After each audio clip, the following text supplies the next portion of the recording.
Last video में हमने जो है लेटेंट हीट जो है वो डिटेल में पढ़ लिया था और उसके हमने टाइप्स भी देख लिए थे। तो लेटेंट हीट मेन वो अमाउंट ऑफ हीट थी जिसके कारण मैटर का स्टेट चेंज होता है लेकिन उसका टेम्परेचर बिल्कुल भी राइज इंक्रीज नहीं होता। ठीक है, तो अब उसी के बेसिस पे एक क्वेश्चन यहाँ पे आपको दिख रहा होगा कि when a solid melts its temperature remains the same so where does the heat energy go. ठीक है, अब कोई सा भी सॉलिड जो है वो अगर मेल्ट होगा तो मेल्ट कब होगा, जब हमने उसे हीट सप्लाई की होगी।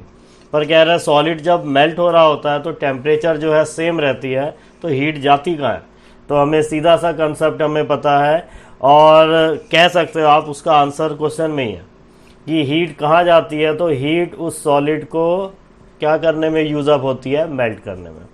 ठीक है, तो जितनी भी हीट सप्लाई होती है वो पूरी की पूरी जो इंटरमॉलिकुलर फोर्स ऑफ अट्रैक्शन है उसे ओवरकम करने में लग जाती है, उसे ब्रेक करने में लग जाती है और तब जाके स्टेट चेंज होता है, लेकिन जो है टेम्परेचर बिल्कुल भी इंक्रीज नहीं होता है।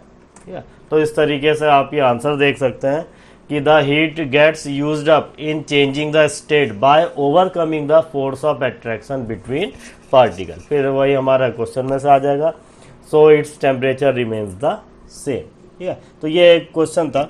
अब यहाँ पे जो है हमारा लगभग लास्ट टॉपिक ही है और काफ़ी इम्पॉर्टेंट टॉपिक है। ठीक है, लास्ट है लेकिन काफ़ी इम्पॉर्टेंट टॉपिक है और एग्जाम्स में इनसे रिलेटेड क्वेश्चन पूछ ही लेते हैं। तो वो कौन सा है, तो इवापोरेशन।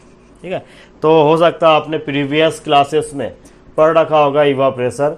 यहाँ पे भी हम समझ लेते हैं कि इवापोरेशन होता क्या।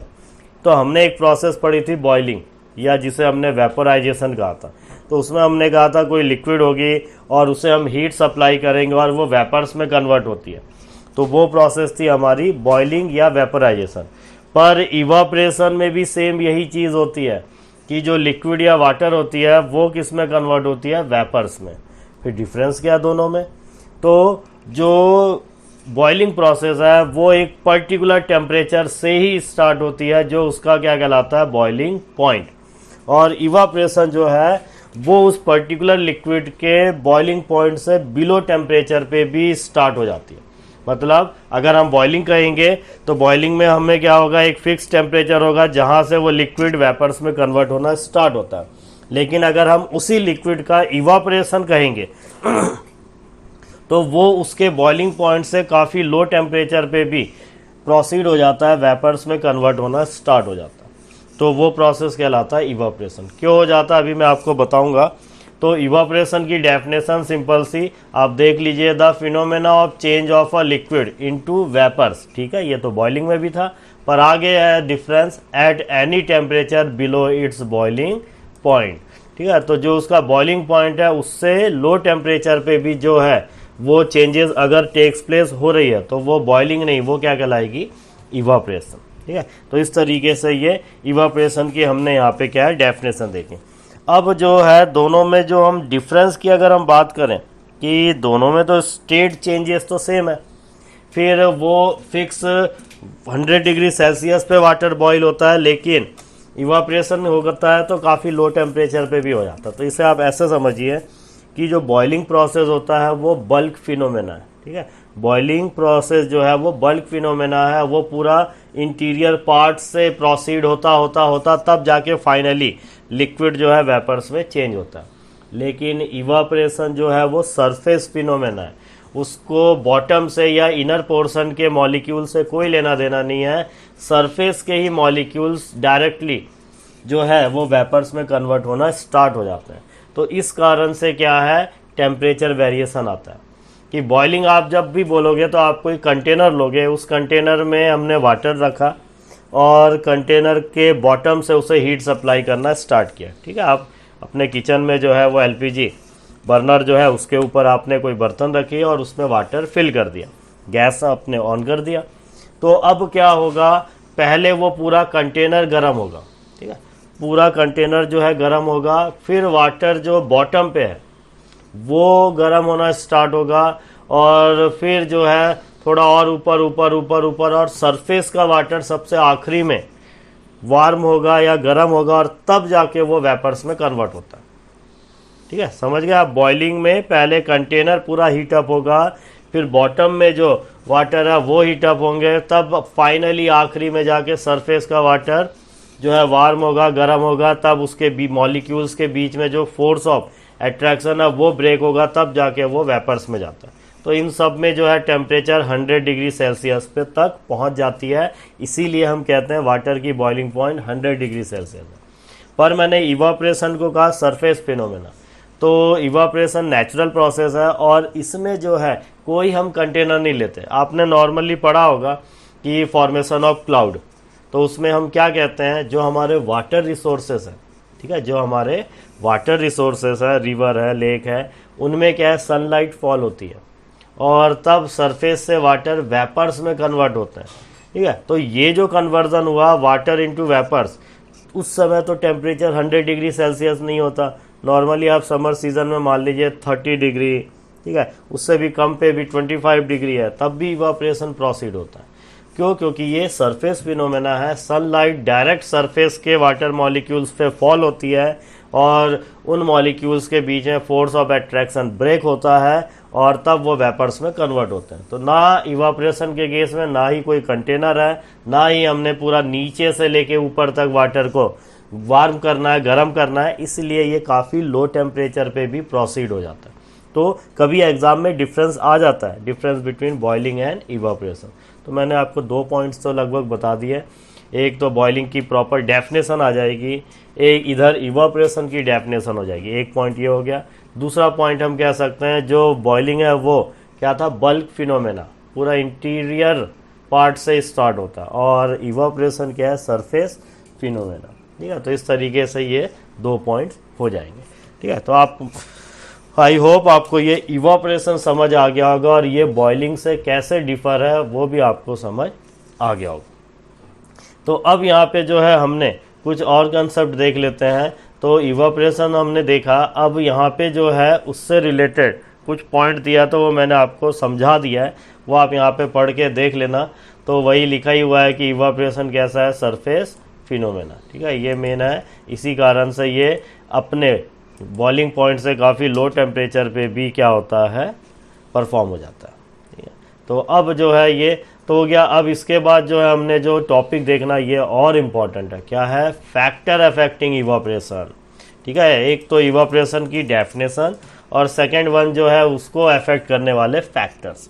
अब ये फैक्टर्स कुछ ऐसे क्वांटिटीज़ या कुछ ऐसे टर्म्स होते हैं जिनकी वैल्यू अगर हम इंक्रीज़ या डिक्रीज़ करें तो इवापोरेशन की जो स्पीड है, जो उसकी रेट है परफॉर्म होने की, वो भी इंक्रीज़ या डिक्रीज़ हो सकती है, ठीक है। तो सीधा सा वैसी चीज़ें, ठीक है, वैसे टर्म्स जिस पे चेंजेस करने से इवापोरेशन की स्पीड में भी चेंज आता है, तो वो उसको अफेक्ट करने वाले फैक्टर्स कहलाते हैं।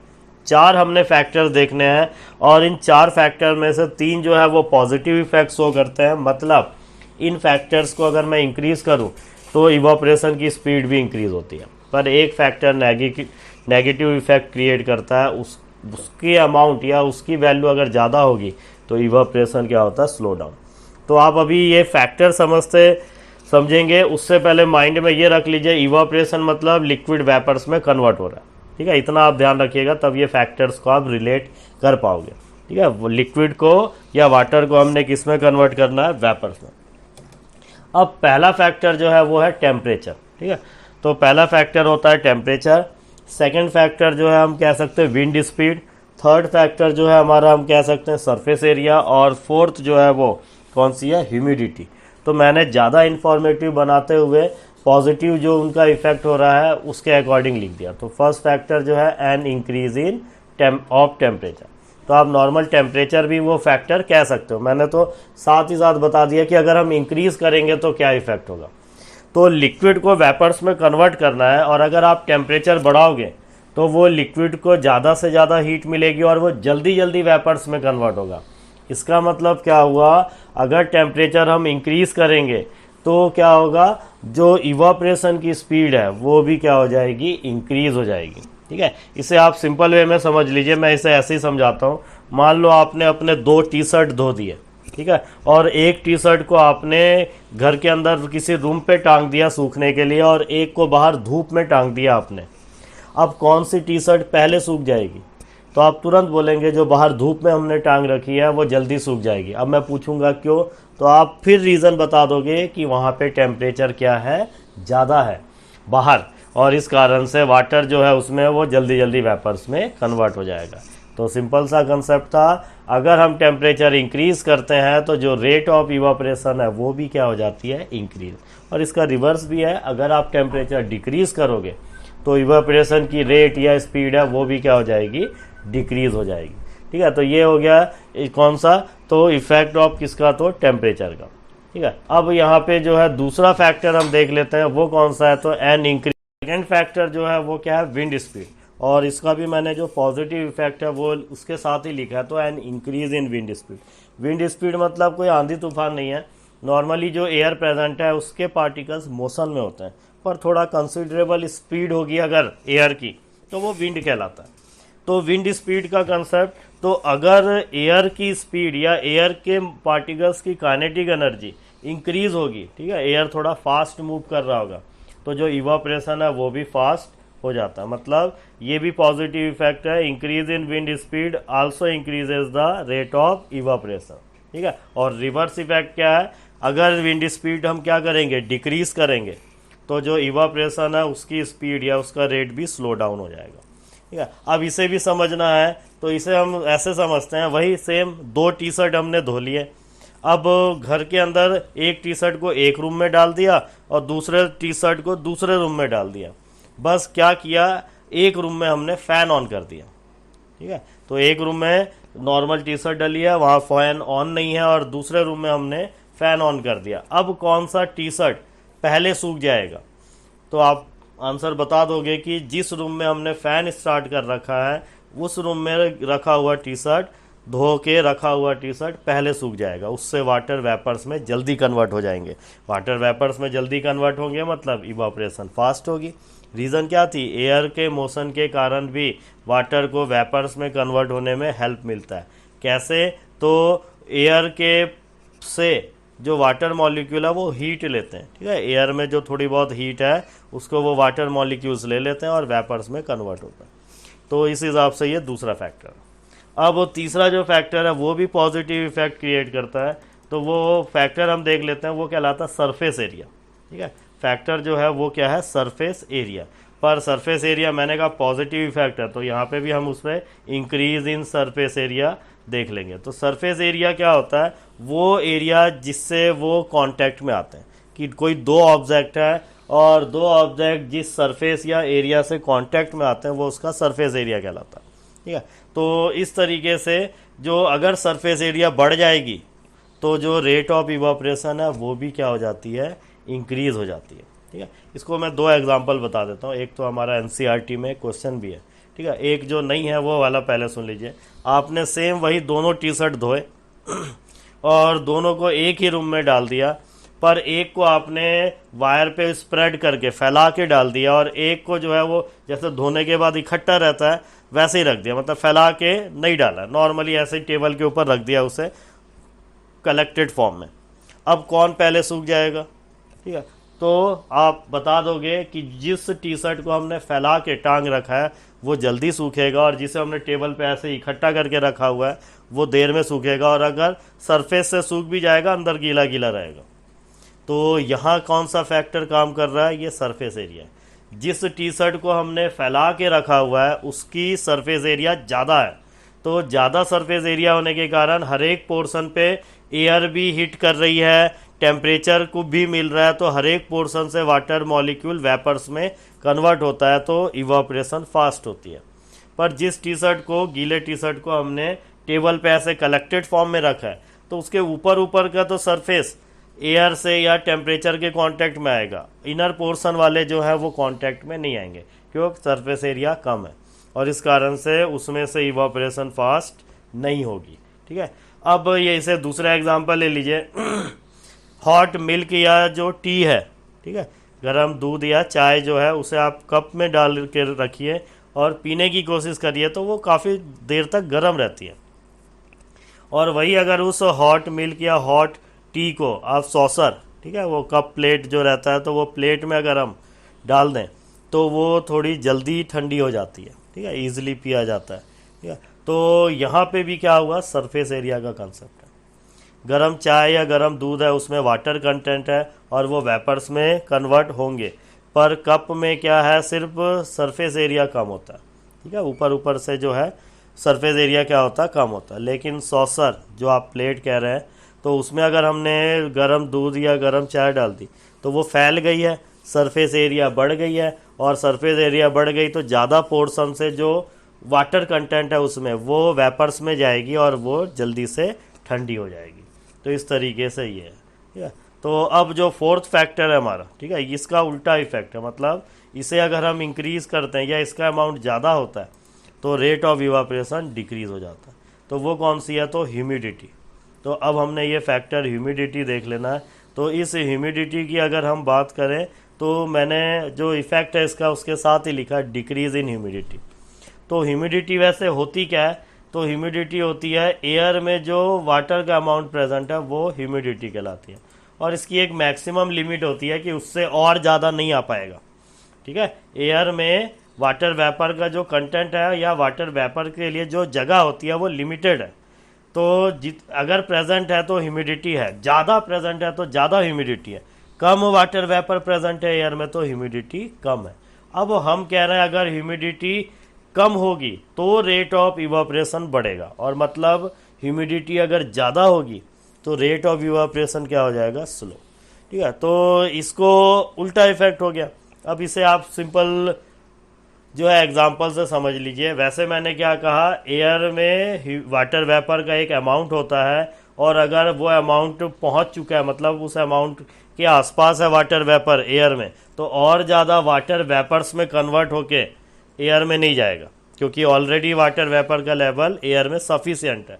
पर अगर एयर में वाटर वेपर का लेवल काफ़ी कम है तो और वाटर जो है वेपर्स में कन्वर्ट होगा ताकि वो लेवल सफिशिएंट फॉर्म में आ जाए। विंटर समर सीज़न में आप कपड़े धोते हैं और बाहर टांग देते हैं तो वो जल्दी सूख जाते हैं, उनमें जो गीले कपड़ों में जो वाटर होता है वो जल्दी से वेपर्स में चला जाता है। क्यों, क्योंकि जो समर सीज़न है उसमें एयर में वाटर वेपर का कंटेंट कम होता है मॉइस्चर या ह्यूमिडिटी क्या होती है, कम। तो वो सफिशिएंट लेवल पे आने के लिए जल्दी से वाटर वेपर्स में कन्वर्ट होता है कि भाई एयर में वाटर वेपर का अमाउंट कम है समर सीज़न में, तो हमारी बॉडी से में भी या कपड़ों में से, गीले कपड़ों में से भी वाटर जल्दी जल्दी वेपर्स में जाता है ताकि एयर में वाटर वेपर का लेवल सफिशिएंट हो जाए। लेकिन वही आप कपड़े धो दीजिए रेनी सीज़न में और बाहर टांग दीजिए, मतलब रेनी सीज़न हो गया, बारिश हो गई है, ख़त्म हो गई है, और आपने गीले कपड़े जो आपने धोए थे वो बाहर टांग दीजिए, देखिएगा 1 दिन 2 दिन 3 दिन सूखते ही नहीं है। क्योंकि रेनी सीज़न में क्या हुआ, एयर में वाटर वेपर का कंटेंट ऑलरेडी बहुत ज़्यादा होता है। ठीक है, रेनफॉल हो रही है, वाटर वेपर्स एयर में सफिशिएंट अमाउंट में होता है, हाई लेवल पे होता है, तो और ज़्यादा वाटर वेपर्स में कन्वर्ट नहीं हो पाता क्योंकि एयर में तो वाटर वेपर का लेवल काफ़ी हाई है। तो उस हिसाब से वो गीले कपड़ों में से वाटर वेपर्स में ही नहीं जाता और कपड़े गीले ही रहते हैं। तो समर सीज़न में डिक्रीज़ इन ह्यूमिडिटी थी, इसलिए रेट ऑफ इवापोरेशन इंक्रीज़ हुआ, और वही रेनी सीज़न में इंक्रीज़ इन ह्यूमिडिटी थी, इसलिए रेट ऑफ इवापोरेशन क्या हो गया, डिक्रीज़ हो गया। तो ये 4 फैक्टर याद रखिएगा, इंपॉर्टेंट है, इन फैक्टर्स को पूछ लिया जाता है एग्जाम में। ठीक है, और अगर थोड़ा सा कन्फ्यूज़न होगा तो वीडियो आप दोबारा देखिएगा, और फिर भी कोई डाउट होगा तो पूछ लीजिएगा। अब यहाँ पे मैं थोड़ा